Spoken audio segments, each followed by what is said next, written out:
आज का टॉपिक भारतीय कृषि। Let's start. Indian agriculture.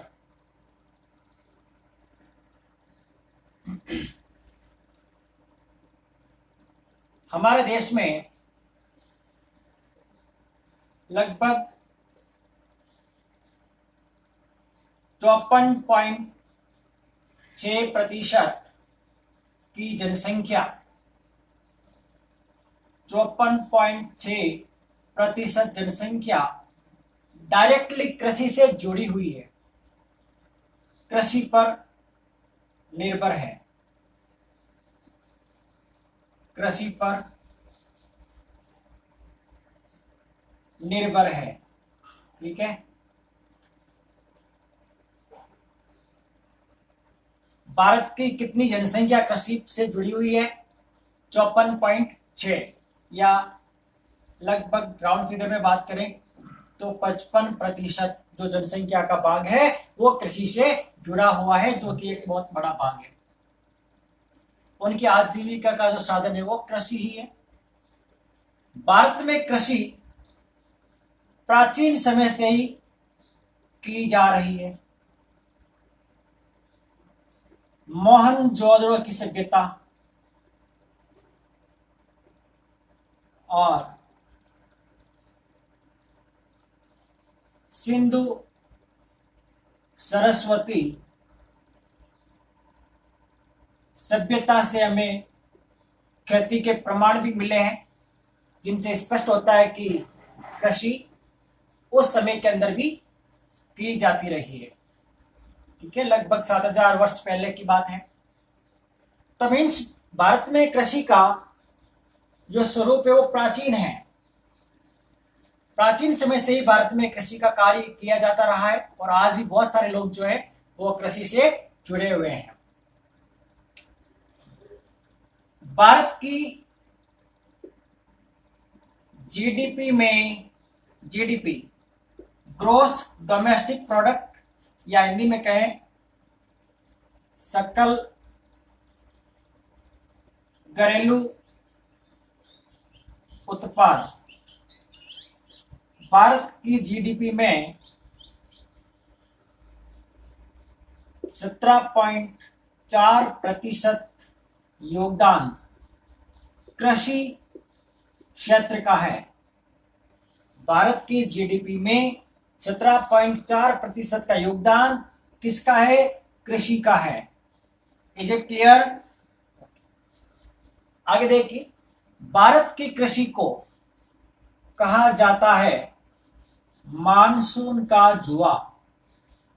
Monsoon का जुआ। तो क्यों कहा जाता है भारतीय कृषि को मानसून का जुआ? देखो, भारत की कृषि मानसून पर निर्भर है। ठीक है। कई बार बारिश समय पर हो जाती है तो कई बार लेट शुरू होती है। ठीक है। इस प्रकार से मानसून की अनियमितता, मानसून की क्या? अनियमितता, अनियमितता तथा अनिश्चितता बनी रहती है। ठीक है। इसी कारण से भारत की कृषि को मानसून का जुआ कहा जाता है। कभी कभी बारिश अगर समय पर हो जाती है तब अच्छी फसलें होती है और उत्पादन भी बहुत बढ़िया होता है। ठीक है। और कई बार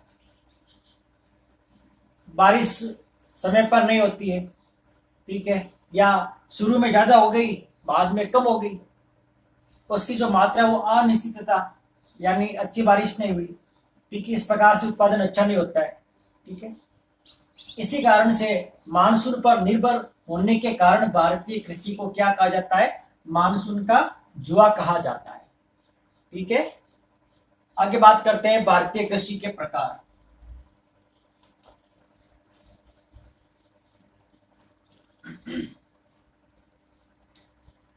जलवायु या ऋतुओं के अनुसार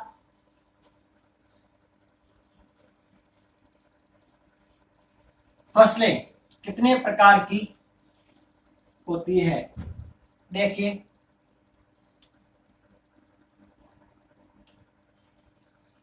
किसके आधार पर?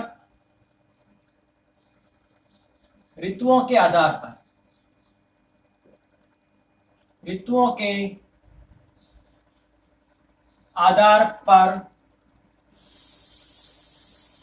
भारत की फसलों को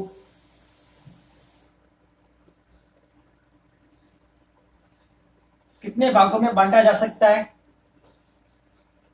3 भागों में बांटा जा सकता है। 3 भागों में बांटा जा सकता है।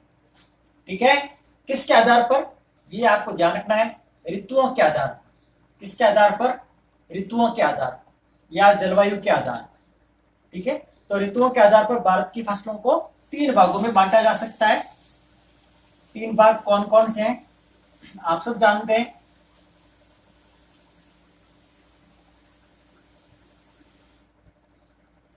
पहला,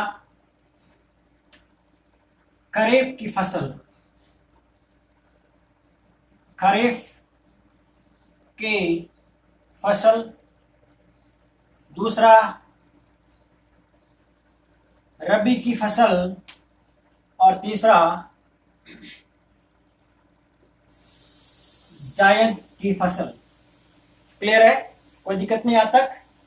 वापस देखिए, ऋतुओं के आधार पर भारत की फसलों को 3 भागों में बांटा जा सकता है, खरीफ, रबी और जायद। अब देखिए, खरीफ की फसलें कौन कौन सी होती है और इन्हें कब बोया जाता है, कब काटा जाता है। ठीक है, ये सारी बातें अपन तीनों फसलों के बारे में देखते हैं। सबसे पहले खरीफ की बात करते हैं। खरीफ के फसलों की बुआई, क्या बुआई, इनको कब, कौन से महीने में बोया जाता है? तो खरीफ की फसलों को जून जुलाई में बोया जाता है। और कटाई, अगर कटाई की बात करें, अक्टूबर नवंबर में इनको काट लिया जाता है। ठीक है, रबी की फसलों की बात करें तो इनकी बुआई कौन से महीने में? जब इनको काट लेंगे तब आगे रबी की फसलें बोएंगे, यानी अक्टूबर नवंबर में क्या हो जाएगी? बुआई। और कटाई मार्च से अप्रैल में कटाई इनकी शुरू हो जाएगी। ठीक है, और जायद की फसलों की अगर बात करें तो इनकी जो बुआई है वो कौन से महीने में करेंगे? देखो, मार्च अप्रैल में या फरवरी से अप्रैल के बीच में इनकी बुआई कर दी जाएगी। कटाई की बात करें तो जून जुलाई में इनको काट दिया जाएगा।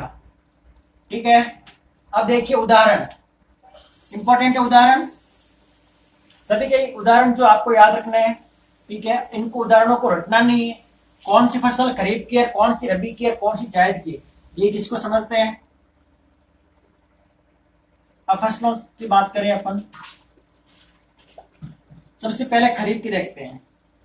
एग्जाम्पल देखिए, खरीफ की फसलों को याद करने के लिए आप देखिए, जून जुलाई का महीना है और बारिश वाला सीजन है। ठीक है, इस समय आप किसी एक फसल को पकड़ लीजिए, किसी एक फसल को पकड़ लेंगे अपन, जैसे बाजरा। अब सोचिए कि जब हम बाजरा बोएंगे तो साथ साथ में, बाजरे के साथ में और कौन कौन सी फसलों को भी बोएंगे। ठीक है, तो हम सभी लोग अक्सर जो है ज्यादातर ग्रामीण परिवेश से बिलोंग करते हैं। हमें पता है, एक खेत में अपन ने बाजरा बो दिया, एक खेत में क्या, ज्वार बो दी। ठीक है। और क्या,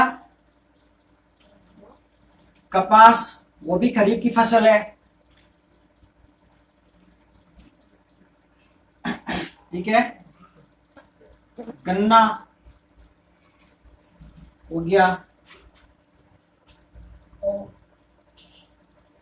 नेक्स्ट बात करते हैं अपन मूंगफली, ये भी क्या है, कपास की, सॉरी ये भी खरीफ की फसल है। ठीक है, सोयाबीन, ये भी खरीफ की फसल है।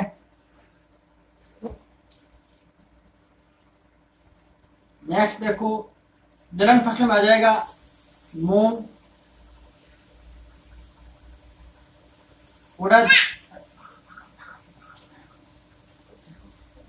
मोठ। ठीक है, ये सारी दलहन फसलें हैं। दलहन फसलें जिनसे दालें प्राप्त होती है, और तिलहन फसलें जिनसे तेल निकलता है, तेल प्राप्त होता है, जैसे सोयाबीन हो गया, मूंगफली हो गया। ठीक है, आदि। ठीक है,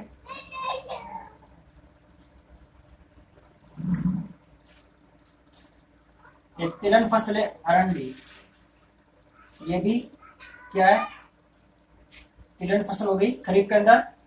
और मूंग, मोठ, उड़द, और एक दलहन फसल में आ जाएगा चौला।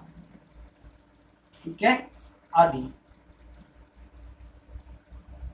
इस प्रकार से किसी एक फसल को अपन पकड़ लेंगे और उसके साथ साथ में बोई जाने वाली सभी फसलों को याद करके अपन उसको लिख सकते हैं। ठीक है, जैसे मैंने यहां पर बाजरा को पकड़ा है, और इसके साथ साथ में कौन सी अन्य फसलें बोई जा सकती है ये अपने देखिए। अब बात करते हैं रबी की फसल। रबी की फसलों के अगर एग्जाम्पल की बात करें तो देखो, एक फसल पकड़ लो, जैसे गेहूं। ठीक है, अब देखो भाई, गेहूं के साथ में और क्या क्या बोलते हैं। ठीक है, तो देखो, सरसों, सरसों का क्या निकलता है, तेल, तो ये तिलहन फसल हो गई, सरसों।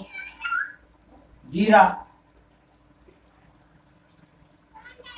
और इसबगोल। और बात करें तो तारामीरा। ठीक है, और दलहन फसल में बात करें तो देखो, चना, मसूर, मटर। ठीक है, ये दलहन फसलें हो गई जो सर्दियों में यानी अक्टूबर नवंबर में इनकी बुआई की जाएगी। ठीक है, और अगर एक तिलहन फसल है अलसी। ठीक है, ये तिलहन फसल है, इसको रबी की फसलों के अंतर्गत रखा जाएगा, अलसी। जबकि अरंडी जो है वो खरीफ की फसलों में रखा जाएगा। ठीक है, देखो, मटर, मसूर, चना। ठीक है, अधिकांश जो दालें हैं, दलहन फसलें, वो खरीफ में है। चना, मसूर, मटर जो है रबी के अंदर है। ठीक है, और चावल अपन ने नहीं लिखा कहीं पर, चावल, तो देखो चावल भी जो है खरीफ की फसल है, रबी की नहीं, चावल। क्लियर है। इस प्रकार से जैसे यहाँ पर मैंने एक फसल को पकड़ा है, गेहूं की फसल को, और इसके साथ में जो भी अन्य फसलें बोई जाती है, मैंने आपके सामने इनके जो नाम है वो लिख दिए हैं। क्लियर है, यहां तक समझ में आ गया। रटना नहीं है सरसों रबी, जीरा रबी, ऐसे रटना नहीं है। क्लियर है, ओके। नेक्स्ट देखिए आगे, जायद की फसल। रबी और खरीफ, इन दोनों फसलों के बुआई का जो बीच वाला जो टाइम पीरियड है, उस समय अवधि में जायद की फसलें ली जाती है। इन जायद की फसलों में मुख्यतः देखो क्या आएगा, जितनी भी सब्जियां हैं वो उगाई जाएगी, सब्जियां। क्लियर है, देखो, खरबूजा, ये जायद के अंदर, तरबूज, ककड़ी, खीरा, लौकी आदि जायद की फसलों के अंतर्गत आते हैं। इस प्रकार से आज के इस टॉपिक में अपन ने देखा कि ऋतुओं के आधार पर भारत की फसलों को कितने भागों में बांटा जा सकता है और उनकी बुआई का समय और कटाई का समय क्या है, और उन फसलों के अंतर्गत कौन कौन सी फसलें आती है, उनके जो उदाहरण है, एग्जाम्पल्स हैं, वो अपन ने देखा। क्लियर है? स्क्रीनशॉट ले लीजिए इसका।